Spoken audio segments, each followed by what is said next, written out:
আসসালামু আলাইকুম রহমতুল্লাহ বরাকাতু। প্রিয় বন্ধুরা, আজকে আমি আলোচনা করব মিঠা পানির মাছ চাষ এবং কিভাবে মাছ চাষ করলে আপনি স্বাবলম্বী হতে পারবেন এই বিষয়ে বিস্তারিত কথা বলবো। প্রিয় বন্ধুরা, তো চলেন যাওয়া যাক। মিঠা পানির মাছ চাষ শুধু আমাদের খাদ্য ও নিরাপত্তা নিশ্চিত করে না, বরং এটি গ্রামীণ অর্থনীতির জন্য এক বিশাল সম্ভাবনার দুয়ার খুলে দেয়। বাংলাদেশের পুকুর, খাল, বিল, ডোবা এসব জলাশয় হতে পারে আয়ের অন্যতম উৎস।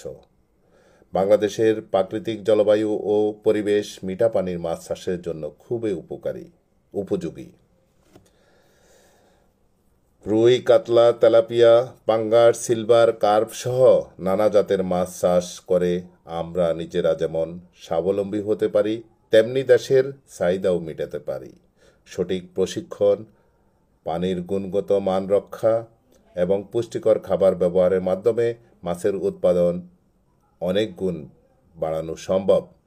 আধুনিক প্রযুক্তি ও সরকারি সহায়তায় এই খাতে আরও গতি এনে দিচ্ছে। তরুণরা যদি এই খাতে এগিয়ে আসে, তাহলে শুধু চাকরির পিছনে না ছুটে তারা উদ্যোক্তা হয়ে দেশের অর্থনীতিতে বড় অবদান রাখতে পারে। মিঠা পানির মাছ চাষ হলো এক সম্ভাবনার নাম। এটিকে পেশা হিসাবে গ্রহণ করে আমরা গড়ে তুলতে পারি সমৃদ্ধ, স্বাবলম্বী এক বাংলাদেশ। প্রিয় বন্ধুরা, আমরা ক্ষুদ্র মৎস্য চাষী হিসাবে বাংলাদেশের অর্থনীতিতে সামান্যতম অবদান রাখতে পেরে আমি অত্যন্ত গর্বিত। বাংলাদেশের মিঠা পানির মাছ চাষ খাত বর্তমানে দেশের অর্থনীতিতে এক বিশাল অবদান রাখছে।